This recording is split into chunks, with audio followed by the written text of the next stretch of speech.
Vous écoutez Procrastination, épisode 5, question de point de vue. Un podcast sur l'écriture en 15 minutes. Parce que vous avez autre chose à faire. Et qu'on n'a pas la science infuse. Avec les voix de Mélanie Fazi, Laurent Jeunefort et Lionel Debus. Alors, quand on préparait les premiers thèmes pour réfléchir à ce dont on voulait parler, forcément, une des grandes questions de l'écriture sont apparues, c'est le point de vue et l'usage des temps. Et ce qui est assez intéressant, c'est que pour Laurent et moi, le temps de narration et le point de vue sont des choses qui sont quand même relativement indépendantes les unes des autres. Mais du coup, on est apparu que pour toi, Mélanie, pas du tout. Eh bien, j'étais très étonnée d'ailleurs que ce soit pas le cas, tellement pour moi c'était une évidence.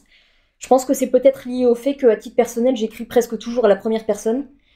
Moi, j'ai besoin, en fait, c'est pour des questions qui tiennent pas tant à des questions d'impact sur le lecteur, mais à la question de mon propre rapport au personnage. Mhm. J'ai besoin d'être dans sa tête, de voir par ses yeux. Ça, c'est à de rares exceptions près, c'est presque toujours.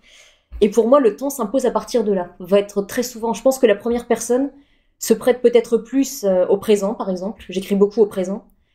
Et se prête, à mon sens, de manière plus compliquée au passé simple, par exemple. D'accord. Et ne serait-ce que parce que tout simplement, si on utilise nous au passé simple, si par exemple je fais parler un personnage de manière très argotique, nous à l'âme, ça va passer moyennement. Ça va pas, oui, effectivement. Donc c'est une des raisons pour lesquelles j'ai tendance à aller vers le présent, ou éventuellement le passé composé si je rapporte selon le moment où je me place dans le récit. Est-ce que je me place après? Est-ce que je me place pendant?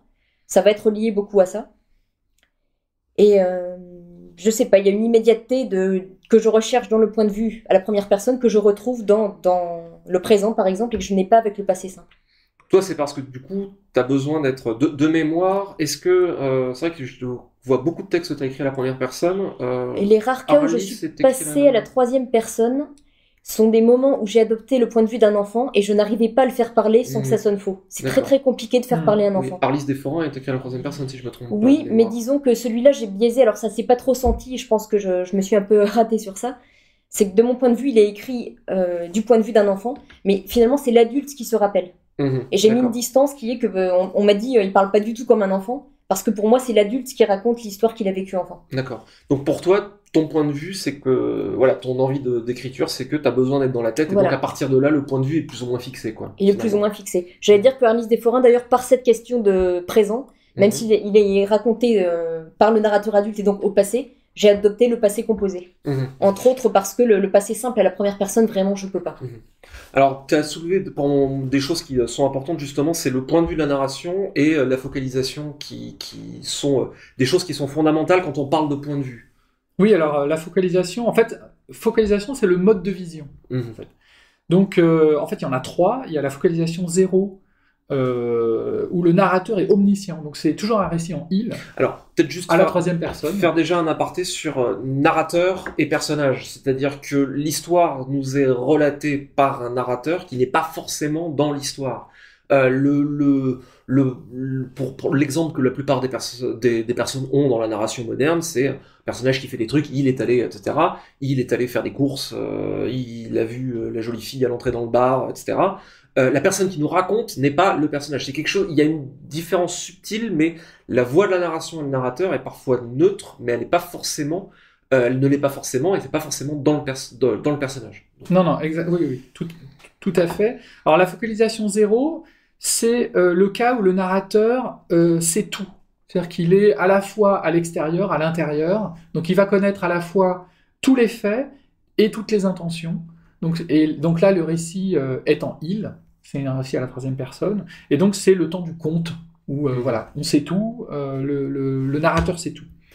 Il y a la focalisation externe, où là, le narrateur est extérieur, mais la caméra est en plan fixe. Donc là, on ne sait pas forcément ce que pensent les protagonistes, ce qui donne une apparence d'objectivité, on va dire. Et la focalisation interne, où le narrateur est le personnage. On voit à travers les yeux du personnage. Donc, ce qui permet de ménager le suspense, notamment, et d'être à l'intérieur. Donc là, le récit est subjectif et assume sa subjectivité. Alors évidemment, la plupart des romans font alterner les points de vue, depuis au moins le 19e siècle. Alors il y a un très très bon, on en a déjà parlé dans un épisode précédent, mais un des meilleurs et des plus clairs exposés, je pense, sur l'utilisation du point de vue se trouve dans le livre d'Elisabeth von Harburg, Comment écrire des histoires, où elle a un passage assez court, mais extrêmement clair sur le point de vue, et sans vouloir... j'ai aussi un article sur mon blog, si vous cherchez point de vue, qui reprend un peu ça. Je pense que les modes de narration les plus courants sont effectivement la focalisation interne au jeu, où le personnage nous raconte son histoire, et en externe, ce qu'on a tendance à dire en personnage point de vue, ou avec d'ailleurs un point de vue qui peut être plus ou moins resserré sur le personnage, où on peut être très serré sur lui, où c'est raconté à la troisième personne, mais le narrateur est finalement très transparent, et on nous raconte l'histoire où il est allé, quand soudain il se passe un truc qui lui fait se dresser les cheveux sur la tête, mon Dieu, que se passait-il? On peut de temps en temps avoir aussi une focalisation un peu plus lâche, un peu plus cinématique. Je crois qu'Elisabeth parle de mode caméra à l'épaule, où on peut de temps en temps élargir un peu la focalisation, où on peut de temps en temps donner au lecteur, le narrateur donne au lecteur potentiellement des informations que le personnage ne peut pas savoir. Il ne se doutait pas que derrière le coin de cette rue se trouverait l'amour de sa vie. C'est l'histoire que je vais vous raconter maintenant. L'intérêt de la caméra littéraire qui surplombe le personnage, c'est que ça laisse un hors-champ assez large, en fait. Donc on est à la fois... Et puis en plus, le fait d'être en surplomb comme ça, d'être un peu au-dessus du personnage, donc on a un peu ce qu'il voit. Donc c'est à mi-chemin entre la focalisation interne et la focalisation zéro. C'est-à-dire qu'on a à la fois, on est suffisamment près du personnage pour de temps en temps rentrer dans sa tête. Donc la caméra littéraire, moi de temps en temps, elle rentre dans la tête de mes personnages et à ce moment-là, j'ai de la pensée directe. J'ai du style, j'ai de la pensée directe que je mets en italique et je ressors assez vite en fait. Donc c'est des mouvements de caméra comme ça qui sont un peu au-dessus. Donc, qui permet aussi de ne pas avoir justement cette focalisation zéro qui tue un peu le suspense, on va dire. Donc, ça laisse du hors-champ, mais on reste quand même dans un récit à la troisième personne, puisque la plupart de mes romans sont à la troisième personne, pour le coup. Alors, je pense que là derrière, il y a une notion qui est extrêmement importante. Pourquoi est-ce que on parle fréquemment dans l'écriture, enfin c'est un peu un marronnier, le point de vue, son choix et tout. C'est parce que dans une histoire, le personnage c'est le véhicule du lecteur. C'est à travers lui, je crois que c'est Elisabeth George qui dit une histoire, ce sont des personnages. Alors bon, c'est une affirmation dont on pourrait débattre, mais grosso modo, l'histoire, elle arrive à des personnages, et c'est ces personnages-là qui nous guident, qui nous font découvrir le monde, ce qui leur arrive, l'histoire. C'est à travers ça qu'éventuellement il peut y avoir des suspens de l'enjeu, qu'est-ce qui va leur arriver. Et donc, c'est le lecteur, dans une histoire, de manière générale, on va s'attacher peut-être au sort des personnages, ou en tout cas il y en a d'autres, si on prend Geoffrey Baratheon dans Game of Thrones, qu'on a envie de voir mort approximativement dès la 5e minute. Mais donc le sort de ces personnages-là, c'est le truc très important. Le personnage est véhicule à la fois de l'histoire parce que on s'intéresse au sort des personnages, mais aussi c'est à travers ses yeux, à travers leur voyage, qu'on va découvrir l'univers et qu'on va comprendre tout simplement comment l'univers et l'histoire va s'agencer, qui va nous donner à voir, qui va nous donner à voir ce qui est important, ce qui est signifiant. Donc, choisir le personnage est un point qui est assez fondamental, qui est même carrément fondamental, pas forcément assez, sur la narration d'une histoire, parce que c'est ça qui va guider de façon, avec facilité, ou en tout cas, en l'espérant avec intérêt, le lecteur dans l'histoire. Tu parlais donc toi, Laurent, tu disais que de temps en temps, tu rentres dans la tête des personnages, mais t'en ressors après derrière. Oui, j'en ressors fissa même, parce que moi, ça me permet. Moi, ce qui est intéressant, je trouve, c'est de faire interagir. Là où c'est intéressant, c'est dans les interactions. Donc, c'est pas uniquement le point de vue d'un personnage qui est intéressant, c'est aussi le fait d'en sortir et d'aller dans la tête d'un autre et qui va interpréter la situation d'une autre manière. Donc, ça permet d'avoir des visions stéréoscopiques d'une certaine manière. Mais aussi le fait d'avoir un récit où on va un récit en il par exemple, et on va de temps en temps rentrer dans la tête d'un personnage, ça permet aussi d'avoir cette vision stéréoscopique. On va avoir une espèce de fausse objectivité quand on est dans le récit en il, et puis et un récit en jeu après, à travers, par exemple, de la pensée, et on peut tout à fait avoir triché et faire, par exemple, que le récit en il soit faux, et le récit en jeu soit vrai. Donc là, on peut inverser les choses. Enfin, il y a plein de jeux possibles, et là, on peut tout à fait expérimenter des tas de trucs intéressants. Christopher Priest est un très excellent exemple de ça. Exactement. Il y a beaucoup de ses livres d'ailleurs qui reposent là-dessus, sur justement la fausseté de souvenirs du compte-rendu, ou le compte-rendu parcellaire. Je pensais à un roman comme Le Glamour, justement, de lui, que j'ai relu récemment, qui commence par un personnage amnésique, donc déjà personnage qui n'est pas fiable par essence, puisqu'il ne sait pas lui-même ce qui lui est arrivé, qui retrouve une partie de ses souvenirs sous hypnose, et absolument tout ce qui va être raconté à partir de là se contredit constamment. On a plusieurs points de vue qui se contredisent entre les personnages, mais se contredisent entre sa propre expérience de ce qui lui est arrivé. Il y a un moment où on ne sait absolument plus où on est, et c'est vertigineux. Alors, il y a un exemple que j'ai trouvé magnifique, qui se trouve être dans un livre que je traduis en ce moment, une série de Brandon Sanderson qui s'appelle Les Archives de Rorschach, dont le premier volume s'appelle La Voix des Rois. Et en fait, il utilise énormément les points de vue, parce que les personnages sont très nombreux, pour montrer toute la complexité d'une situation, qui en l'occurrence est une situation de guerre, où on va avoir au fil du récit une alternance entre au départ deux points de vue. On a les points de vue des dirigeants qui sont pris dans des jeux de stratégie, dans des luttes de pouvoir, des choses comme ça, et qui cherchent comment utiliser au mieux, notamment les esclaves pour les envoyer faire la guerre. On a ensuite le point de vue des esclaves qui sont envoyés comme chair à canon, vraiment envoyés se faire tuer. Et le point de vue d'un de ces personnages, c'est comment survivre. Simplement comment survivre. Les enjeux de la guerre, ils sont contre-fous. Il veut simplement ne pas être tué. Et un peu plus tard dans le récit, on aura le point de vue de l'ennemi.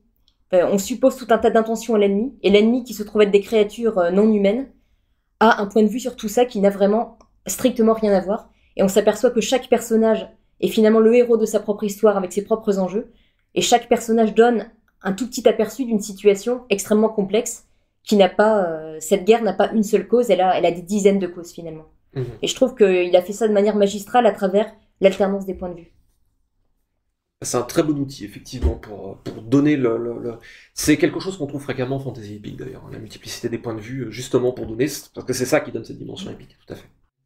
Alors, Laurent, tu disais que tu as cette vision stéréoscopique, mais on entend parfois dire dans les bouquins d'écriture, notamment chez les Américains, que c'est entre guillemets une erreur, une faute de point de vue, du head hopping, c'est-à-dire sauter d'une tête à l'autre. Comment tu fais pour guider ton lecteur de manière à ce que ce soit doux et qu'il soit pris dans le voyage? Bah déjà, il y a l'identité des personnages. C'est très facile quand on est, par exemple, quand on teste sur des personnages qu'on n'a pas, où on va dans la tête d'un personnage pour son altérité même. C'est-à-dire qu'on peut chercher la vérité des personnages, mais on peut aussi chercher la nouveauté du point de vue. C'est-à-dire qu'est-ce qu'apporte ce point de vue par rapport à une situation, en fait. Et moi qui suis auteur de SF, par exemple dans le cycle d'Omal, je me mets dans la peau d'extraterrestres, et là j'expérimente par exemple des perceptions différentes. Voilà, ça permet d'expérimenter des perceptions qu'on n'a pas l'habitude. Dans Point Chaud, qui est un de mes seuls romans en jeu, mais ce sont des jeux que je ne connais pas. C'est-à-dire que ce sont des jeux qui sont soit des aliens, soit des personnes qui me sont assez étrangères. Par exemple, je me mets dans la peau d'un animiste, moi qui suis athée. Ouais. Je me suis mis dans la peau d'un animiste et j'ai eu un email de quelqu'un qui m'a dit « Mais vous êtes animiste pour avoir… Et non, moi c'était une manière aussi d'expérimenter aussi ce type de point de vue. Je pense, tu parlais d'Omal, le premier chapitre du premier Omal, pour moi, carrément, j'hésiterais pas à dire que c'est un tour de force, parce que tu prends le point de vue le plus alien, justement à mon sens, et tu jettes le lecteur tout habillé dans la piscine, et ça marche. Et ça marche très très bien. Et je pense que ça marche justement parce que tu l'as fait dans cet endroit-là. C'était conscient ta part de choisir un point de vue totalement... Alors c'était conscient, oui, c'était tout à fait conscient, mais en fait c'est un peu le reliquat de l'intention initiale qui était de faire le premier roman du cycle d'Omal sans humains. C'est-à-dire qu'il ne devait y avoir que des aliens en fait, enfin, que des extraterrestres. Et puis bon, je me suis dit c'est peut-être un peu extrême, c'est bien d'avoir quand même des repères. Alors, en fait, je pense que je provoquais tout à l'head en parlant de head hopping, justement, entre guillemets, ce qu'on appelle avec plein de guillemets, hein, ça se voit pas à la radio, mais de la faute de point de vue qui est dit, en général, on évite de changer de point de vue au sein même d'une scène. Ou alors, ça veut dire que le point de vue est omniscient et c'est autre chose, c'est ce qu'on disait tout à l'heure. Ce qui est important, c'est de toujours se concentrer et de se rappeler que le personnage est véhicule. Si je resserre le champ de la caméra, eh bien il faut que ce soit fait avec une logique de narration et pas d'un seul coup faire des coupures. Ou alors c'est que c'est un effet qui est volontaire, mais c'est toujours j'allais dire, on peut tout faire. Il faut simplement être cohérent à l'intérieur du système qu'on a établi. Exactement. C'est-à-dire en réalité, c'est quoi? Le point de vue, c'est quoi? C'est finalement une question de distribution d'informations sur le monde, sur le monde et les sentiments. C'est comme ça qu'on distribue. Si on change le statut de la distribution, c'est là où la faute de goût, elle est là. Elle n'est pas de changer finalement on peut changer de focalisation. Il faut que ça reste. En revanche, il faut que la distribution d'informations, elle reste harmonieuse à l'intérieur de ce texte-là. C'est ça je pense qu'on ne pardonnera pas. C'est tout à coup on nous balance une information qui ne peut pas avoir dans ce type de focalisation. Voilà. Tout à fait. Je pense que c'est un excellent mot de la fin. Donc, pour terminer avec la citation... Eh ben, allez, je m'y colle. Une citation de Charlie Chaplin. Le point de vue le plus simple est toujours le meilleur. Et la citation la plus simple est toujours la meilleure. Exactement. C'était Procrastination. Merci de nous avoir suivis. Maintenant, assez procrastiné. Allez écrire.